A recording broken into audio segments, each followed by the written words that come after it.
नमस्कार दोस्तों, अगर आपको भी मुंबई और हैदराबाद के बीच खेला गया आईपीएल का 33वां मुकाबला पसंद आया हो तो इस वीडियो को दिल से एक लाइक जरूर करें। नमस्कार दोस्तों, आईपीएल 2025 का 33वां और अब तक का सबसे रोमांचक, सांसों को रोक देने वाला महामुकाबला आज आईपीएल इतिहास की दो बड़ी टीमें मुंबई इंडियंस और सनराइजर्स हैदराबाद के बीच वानखेड़े स्टेडियम मुंबई में खेला गया। ऐसे में मुकाबले की शुरुआत हुई मुंबई के टॉस जीतने को लेकर। जी हां, आज के इस रोंगटे खड़े कर देने वाले महामुकाबले में कप्तान हार्दिक पांड्या ने टॉस जीता और पहले गेंदबाजी करने का फैसला किया और विपक्षी टीम हैदराबाद को बल्लेबाजी के लिए आमंत्रित किया था। फिर मुकाबला शुरू हुआ। रनों की बारिश करने के इरादे से हैदराबाद की ओर से अभिषेक शर्मा और ट्रेविस हेड ओपनिंग बल्लेबाजी करने के लिए मैदान में उतरे। दोस्तों, इन दोनों ही बल्लेबाजों के कंधों पर इस महामुकाबले में अपने टीम को एक विस्फोटक ओपनिंग शुरुआत दिलाने की बड़ी जिम्मेदारी थी और ऐसा ही कुछ अंदाज हैदराबाद के ओपनिंग बल्लेबाजों से देखने को भी मिला। जी हां, पहला ओवर तो दोनों ही बल्लेबाजों ने सूझबूझ के साथ खेला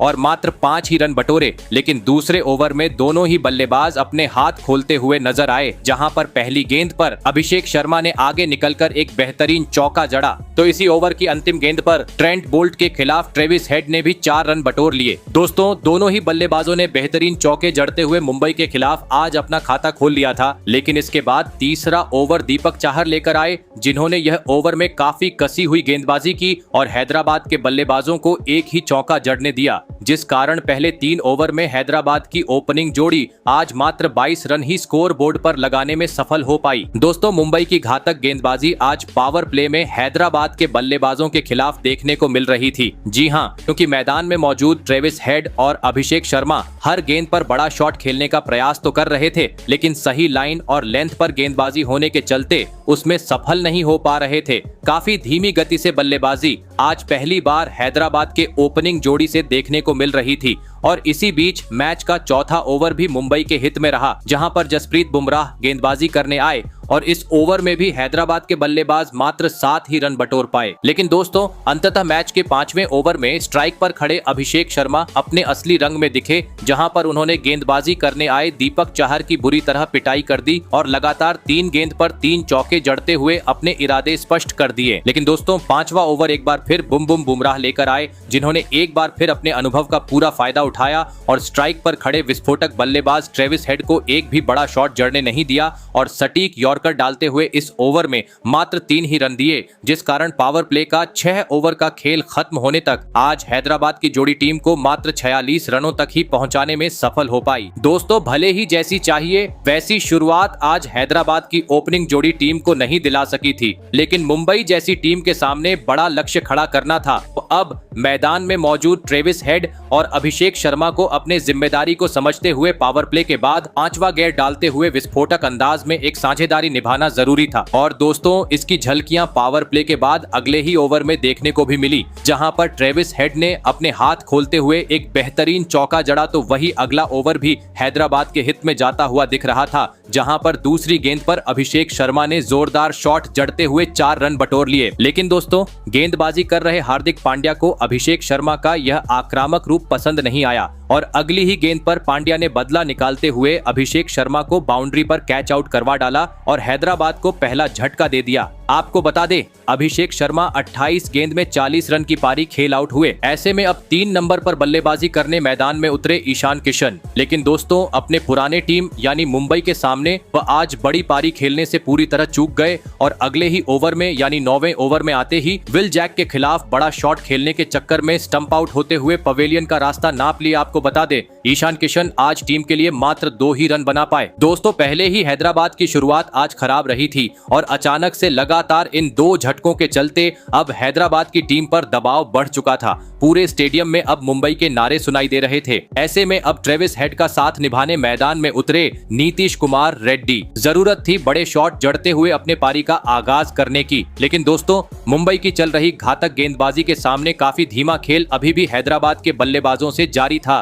T20 मुकाबले में मानो जैसे वनडे मुकाबला चल रहा हो, क्योंकि दोस्तों दोनों ही बल्लेबाज जोरदार शॉट लगाते हुए छक्का और चौका बटोरने की कोशिश तो कर रहे थे, लेकिन मुंबई की खिलाड़ी अपने बेहतरीन फील्डिंग के दम पर गेंद को सीमा रेखा तक पहुंचने ही नहीं दे रहे थे, जिस कारण हर ओवर से नीतीश कुमार रेड्डी और ट्रेविस हेड कभी 3 तो कभी 4 रन हर ओवर में बटोरने में सफल हो पा रहे थे। 10 ओवर का खेल खत्म हो चुका था, लेकिन अभी तक 80 रन भी स्कोर बोर्ड पर नहीं लगे थे। हमेशा टीम को धुआंधार शुरुआत दिलाने वाले हेड का बल्ला भी आज खामोश था और इसी के चलते दबाव बढ़ता जा रहा था। और दोस्तों इसी दबाव के चलते मैच के 12वें ओवर में स्ट्राइक पर खड़े बल्लेबाज ट्रेविस हेड गलती कर बैठे और गेंदबाजी करने आए। विल जैक से खिलाफ गेंद को सीमा रेखा के पार पहुंचाने के चक्कर में बाउंड्री पर मिचेल सेटनर को एक आसान सा कैच थमाते हुए अपना कीमती विकेट गवा बैठे। आपको बता दे ट्रेविस हेड आज 29 गेंद में 28 रन की काफी धीमी पारी खेल आउट हुए। दोस्तों मुंबई की घातक गेंदबाजी के सामने हैदराबाद की टीम अब 100 रन के भीतर ही अपने 3 बड़े बल्लेबाजों को गवा चुकी थी। पूरी तरीके से मुंबई की गेंदबाजी हावी थी, जिसे देख पवेलियन में बैठे पेट कमिंस के चेहरे पर भी टेंशन साफ दिखाई दे रही थी। ऐसे में अब 5 नंबर पर बल्लेबाजी करने मैदान में उतरे साउथ अफ्रीकाई विस्फोटक बल्लेबाज हेनरिक क्लासेन। दोस्तों हार्दिक पांड्या की कप्तानी तो आज के महामुकाबले में बेहतरीन दिख ही रही थी, लेकिन साथ ही गेंदबाजी में भी वह कमाल करते हुए दिखाई दे रहे थे, क्योंकि इसके बाद 14वां ओवर भी हार्दिक पांड्या ने काफी कसा हुआ डाला और इस ओवर में मात्र 3 ही रन दिए। हैदराबाद की बल्लेबाजी इतनी खराब चल रही थी कि पवेलियन में बैठे उनके प्रशंसकों के बीच भी पूरी तरीके से सन्नाटा नजर आ रहा था, क्योंकि हमेशा से छक्कों में डील करने वाली हैदराबाद की टीम से 15 ओवर का खेल खत्म हो चुका था, लेकिन अभी तक एक भी छक्का देखने को नहीं मिला था। लेकिन अब सम्मानजनक लक्ष्य तक पहुंचना था, तो अब जरूरत थी हर गेंद को सीमा रेखा के पार पहुंचाते हुए चौकों छक्कों की बरसात करने की, क्योंकि अब मात्र अंतिम 30 गेंद का खेल बाकी था। लेकिन दोस्तों 16वां ओवर जसप्रीत बुमराह लेकर आए, जहां पर उन्होंने 2 गेंदें तो फुल टॉस डाली, लेकिन इसके बावजूद स्ट्राइक पर खड़े हेनरिक क्लासेन के बल्ले के बीच गेंद नहीं लग रही थी। मानो जैसे आज गेंद ने कसम खा रखी थी कि मैं आज सीमा रेखा के बाहर जाऊंगी ही नहीं। आपको बता दे बुमराह ने इस ओवर में मात्र 7 ही रन दिए। ऐसे में अब 17वां ओवर लेकर आए तूफानी गेंदबाज ट्रेंट बोल्ट। अंतिम ओवरों का खेल जारी था, जिस कारण हर गेंद मुंबई की तरफ से अभी यॉर्कर देखने को मिल रही थी, जिस कारण ट्रेंट बोल्ट के पहले 3 गेंद पर भी हैदराबाद मात्र 1 ही रन बना पाए। लेकिन चौथी गेंद पर स्ट्राइक पर खड़े नीतीश कुमार रेड्डी ने हेलीकॉप्टर शॉट जड़ते हुए छक्का जड़ना चाहा, लेकिन दोस्तों वह उसमें भी सफल होने में पूरी तरह नाकामयाब रहे और बाउंड्री पर तिलक वर्मा को कैच थमाते हुए हैदराबाद की मुश्किलों को और बढ़ा गए। आपको बता दें नीतीश कुमार रेड्डी 21 गेंद में 19 रन की पारी खेल आउट हुए। दोस्तों हैदराबाद की बद से बदतर होती जा रही स्थिति को देख, जहां एक तरफ मुंबई की मालकिन नीता अंबानी और प्रशंसकों के चेहरे पर खुशी नजर आ रही थी, तो दूसरी ओर हैदराबाद के प्रशंसक काफी निराश थे। ऐसे में अब 3 ओवर का खेल बाकी था। मैदान में उतरे अनिकेत वर्मा। दोस्तों हैदराबाद का धीमा खेल अभी भी जारी था, लेकिन इसी बीच मैच का 18वां ओवर स्ट्राइक पर खड़े बल्लेबाज हेनरिक क्लासेन ने बुरी तरह फोड़ डाला और अपना असली रंग दिखाते हुए गेंदबाजी करने आए दीपक चाहर के परखच्चे उड़ा दिए और इस ओवर में 2 आसमानी छक्के और 2 तेज तर्रार चौके जड़ते हुए इस ओवर में 21 रन बटोर डाले। दोस्तों इस पूरे मुकाबले में अब पहली बार मोमेंटम हैदराबाद के साथ जाता हुआ दिख रहा था, लेकिन तभी मैच का 19वां ओवर लेकर आए बुमराह ने अपने गेंदबाजी का जादू बिखेर दिया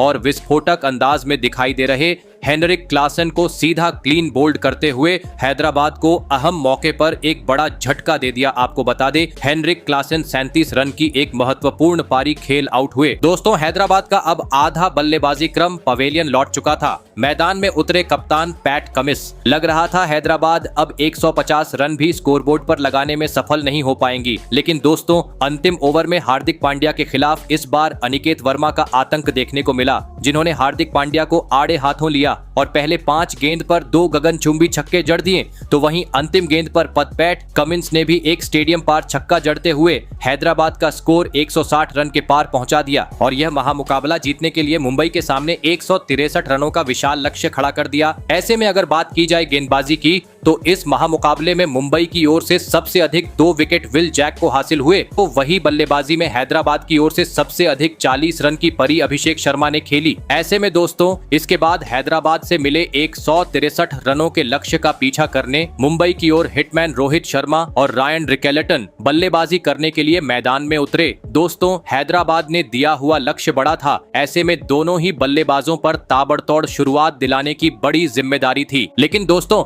लक्ष्य का का पीछा करते हुए हैदराबाद के खिलाफ मुंबई की शुरुआत काफी धीमी रही। जी हां, गेंदबाजी इतनी सही लाइन और लेंथ से होने के चलते पहले 2 ओवर में दोनों ही बल्लेबाज मात्र 6 ही रन बटोरने में सफल हो पाए। लेकिन दोस्तों, तीसरे ओवर में मुंबई का राजा यानी रोहित शर्मा ने अपने हाथ खोले, जहां पर उन्होंने गेंदबाजी करने आए मोहम्मद शमी की बुरी तरह पिटाई कर दी और तीसरी और पांचवी गेंद पर गगनचुंबी छक्का जड़ते हुए पहले 3 ओवर होने तक मुंबई को 24 रनों तक पहुंचा दिया। दोस्तों, धीमी शुरुआत के बीच अब मुंबई रफ्तार पकड़ती हुई नजर आ रही थी, क्योंकि चौथे ओवर में एक बार फिर रोहित ने अपना असली रंग दिखाया और गेंद को सीमा रेखा के पार पहुंचा दिया। रोहित आज एक बेहतरीन लय में नजर आने लगे थे, लेकिन तभी इसी ओवर की 5वीं गेंद पर हिटमैन रोहित अपना धैर्य को बैठे और फुल टॉस गेंद को जोर से मारने के चक्कर में ट्रेविस हेड को एक आसान सा कैच थमाकर पवेलियन का रास्ता नाप लिए। आपको बता दें, हिटमैन रोहित शर्मा 16 गेंद में 26 रन की पारी खेल आउट हुए। दोस्तों, रोहित के विकेट के चलते पत्नी रितिका के चेहरा काफी मायूस नजर आ रहा था। ऐसे में अब 3 नंबर पर मैदान में उतरे विल जैक और आते ही उन्होंने अपने पारी की तीसरी गेंद पर आगे बढ़कर एक बेहतरीन चौका जड़ दिया। दोस्तों, वानखेड़े स्टेडियम के पिच आज काफी धीमी नजर आ रही थी, लेकिन इसके बावजूद मैच का 5वां ओवर स्ट्राइक पर खड़े बल्लेबाज रायन रिकेल्टन ने बुरी तरह फोड़ डाला और गेंदबाजी करने आए ईशान मलिंगा के परखच्चे उड़ाते हुए इस ओवर में लगातार 3 चौके जड़ डाले और पावर प्ले का 6 ओवर का खेल खत्म होने तक मुंबई को 55 रनों तक पहुंचा दिया। दोस्तों, रोहित शर्मा के रूप में बड़ा झटका लग जाने के बावजूद रायन रिकेल्टन और विल जैक ने लक्ष्य का पीछा करते हुए मुंबई को एक शानदार शुरुआत दिला दी थी, लेकिन अभी भी हैदराबाद में दिए हुए लक्ष्य से मुंबई काफी दूर थी, जिस कारण पावर प्ले के बाद भी विस्फोटक अंदाज में बल्लेबाजी करते हुए तेज गति से स्कोरबोर्ड को आगे बढ़ाना जरूरी था। और दोस्तों, ऐसी ही कुछ झलकियां मैच के 8वें ओवर में देखने को भी मिली, जहां पर स्ट्राइक पर खड़े रायन रिकेल्टन ने गेंदबाजी करने आए हर्षल पटेल को लगातार 2 गेंद पर 2 बेहतरीन चौके जड़ दिए। लेकिन दोस्तों, कहते हैं ना, लालच बुरी बला होती है, और ऐसा ही कुछ अगले ही गेंद पर देखने को मिला। जी हां, क्योंकि एक बार फिर स्ट्राइक पर खड़े बल्लेबाज रायन रिकेल्टन ने बड़ा शॉट खेलने चाहा, लेकिन वह इस बार सफल नहीं हो पाए और ट्रेविस हेड को एक आसान सा कैच थमाते हुए अपना कीमती विकेट गवा बैठे। आपको बता दें, रायन रिकेल्टन 23 गेंद में 31 रन की पारी खेल आउट हुए। दोस्तों, मुंबई के 2 बड़े बल्लेबाजों को पवेलियन का रास्ता दिखाने के चलते अब हैदराबाद के प्रशंसकों में खुशी की लहर दौड़ चुकी थी, लेकिन यह खुशी ज्यादा वक्त नहीं टिक पाई। जी हां, क्योंकि 2 बड़े बल्लेबाज आउट होने के बाद मैदान में उतरे T20 के सबसे विस्फोटक बल्लेबाज सूर्य कुमार यादव ने आते ही आतंक मचा डाला और स्वीप शॉट की मदद से छक्का जड़ते हुए अपने पारी का आगाज कर डाला। दोस्तों, भले ही मुंबई अपने 2 बड़े बल्लेबाजों को गवा चुकी थी, लेकिन रन गति कम होने का नाम नहीं ले रही थी, क्योंकि अब विल जैक ने अपने हाथ खोलते हुए हैदराबाद की गेंदबाजों पर ढाबा बोल दिया था, जो हर ओवर में बड़े शॉट जड़ते हुए कभी चौका तो कभी छक्का बटोर रहे थे। दोस्तों, इसी बीच मैच का 11वां ओवर मैदान में मौजूद सूर्य कुमार यादव और विल जैक ने बुरी तरह फोड़ डाला और गेंदबाजी करने आए जीशान अंसारी को तारे दिखाते हुए इस ओवर में 2 छक्कों की मदद से 15 रन बटोर डाले। दोस्तों, जहां पर एक तरफ हैदराबाद के बल्लेबाज संघर्ष करते हुए नजर आ रहे थे, वहां पर सूर्य कुमार यादव और विल जैक काफी आसानी से रन बनाते हुए मुंबई को जीत की ओर ले जा रहे थे, क्योंकि इसके बाद 12वें ओवर में एक बार फिर दोनों ही बल्लेबाजों से 2 बेहतरीन चौके देखने को मिले। हर एक रन अब मुंबई को जीत की ओर ले जा रहा था, तो हैदराबाद जीत से काफी दूर होते जा रही थी। ऐसे में मुकाबले में वापसी करनी थी, तो किसी भी हाल में विकेट झटकना अब जरूरी हो चुका था। और दोस्तों, आखिरकार यह काम करके दिखाया। हैदराबाद के कप्तान पैट कमिंस ने, जिन्होंने मैच के 13वें ओवर की चौथी गेंद में परिवर्तन किया, और इसी परिवर्तन में स्ट्राइक पर खड़े बल्लेबाज सूर्य कुमार यादव फंस गए और बड़ा शॉट खेलने के चक्कर में कैच आउट होकर अपना कीमती विकेट गवा बैठे। आपको बता दें, सूर्य कुमार यादव 15 गेंद में 26 रन की पारी खेल आउट हुए। दोस्तों, सूर्य कुमार यादव के विकेट के साथ मुंबई के 3 बड़े बल्लेबाज पवेलियन का रास्ता नाप चुके थे। ऐसे में अब हैदराबाद की गेंदबाजों का सामना करने मैदान में उतरी तिलक वर्मा। लेकिन दोस्तों, इसके बाद अचानक मुंबई की रन धीमी हो गई और अगले 2 ओवर में कोई भी बड़ा शॉट नहीं देखने को मिला। और दोस्तों, इसी का फायदा एक बार फिर उठाया हैदराबाद की कप्तान पैट कमिंस ने, जिन्होंने एक बार फिर अपने गेंदबाजी का जादू बिखेर दिया और मैच के 15वें ओवर में हैदराबाद को एक बड़ी सफलता दिला दी। और इस बार उनके शिकार बने विल जैक। आपको बता दें, विल जैक 26 गेंद में 36 रन की पारी खेल आउट हुए। दोस्तों, कप्तान पैट कमिंस आज अपना बहुमूल्य योगदान देते हुए मैदान में नजर आ रहे थे, क्योंकि अभी तक पैट कमिंस ने 3 बड़े बल्लेबाजों का शिकार कर लिया था। पहली बार अब मुंबई पर दबाव पर नजर आ रहा था। ऐसे में अब टीम को संकट से बाहर निकालने के लिए मैदान में उतरे मुंबई के कप्तान हार्दिक पांड्या और आते ही उन्होंने 2 बेहतरीन चौके जड़ते हुए मुकाबले में रोमांच बढ़ा दिया। जी हां, क्योंकि मुकाबला अब अपने अंतिम चरण पर पहुंच चुका था। 30 गेंद पर अब मुंबई को जीत के लिए 26 रनों की जरूरत थी, लेकिन इस ओवर में गेंदबाजी करने आए मलिंगा के खिलाफ स्ट्राइक पर खड़े तिलक वर्मा ने अपना हाथ खोलते हुए एक बेहतरीन चौका जड़ दिया, जिस कारण अब अंतिम 24 गेंद पर मुंबई को जीत के लिए 17 रनों की दरकार थी। लग रहा था अंतिम गेंद तक मुकाबले में रोमांच देखने को मिलेगा, लेकिन मैच के 17वें ओवर में स्ट्राइक पर खड़े बल्लेबाज हार्दिक पांड्या ने अपना असली रंग दिखाया और गेंदबाजी करने आए हर्षल पटेल को लगातार 2 गेंद पर 2 चौके जड़ते हुए लगभग इस मुकाबले को मुंबई के हित में कर डाला, क्योंकि अब अंतिम 18 गेंद पर मुंबई को जीत के लिए मात्र 2 रनों की जरूरत थी। लेकिन तभी हार्दिक पांड्या आसानी से जीत दिलाने का छोड़ बड़ा शॉट खेलने का प्रयास करने लगे और उस चक्कर में बाउंड्री पर खड़े ईशान किशन के हाथों कैच आउट होते हुए अपना विकेट गवा बैठे। आपको बता दें, हार्दिक पांड्या 8 गेंदों में 21 रन की पारी खेल आउट हुए। दोस्तों, मुंबई लक्ष्य से काफी पास थी, क्योंकि मात्र 1 रन बाकी था। फिर मैदान में उतरे नमन धीर, लेकिन दोस्तों मैदान में उतरे नमन धीर से भी यह 1 रन नहीं बन पाया और गेंदबाजी कर रहे मलिंगा ने 2 गेंद बाद नमन धीर का भी एलबीडब्ल्यू आउट करते हुए पत्ता साफ कर दिया। ऐसे में अब मैदान में उतरे मिचेल सेंटनर और दोस्तों यह बचा हुआ अंतिम 1 रन 19वें ओवर की पहली गेंद पर तिलक वर्मा ने बटोर लिया और इस महामुकाबले में मुंबई को 4 विकेट से एक ऐतिहासिक जीत दिला दी। आपको बता दें, मुंबई इंडियंस की यह बैक टू बैक दूसरी जीत है। तो वहीं दूसरी ओर हैदराबाद की इस सीजन की 5वीं हार है, जिनकी स्थिति अब बद से बदतर होती जा रही है। ऐसे में दोस्तों इस महामुकाबले के बाद अगर बात की जाए पॉइंट टेबल की, तो 10वें स्थान पर महेंद्र सिंह धोनी की कप्तानी वाली चेन्नई सुपर किंग 5 मैचों में शर्मनाक हार झेलने के चलते 10वें स्थान पर मौजूद है। तो वही मुंबई के हाथों आज के मुकाबले में हार मिलने के चलते हैदराबाद 9वें स्थान है। तो वही 8वें स्थान पर लगातार 3 हार के चलते संजू सैमसन की राजस्थान रॉयल की टीम खड़ी है। तो वही आज हैदराबाद के खिलाफ अपने धमाकेदार बल्लेबाजी और घातक गेंदबाजी के दम पर लगातार दूसरी जीत हासिल करते हुए मुंबई ने 7वां स्थान काबिज कर लिया है। तो वही 6 नंबर पर 7 मुकाबले में 3 धमाकेदार जीत हासिल करते हुए कोलकाता नाइट राइडर्स ने अपना स्थान पक्का कर लिया है।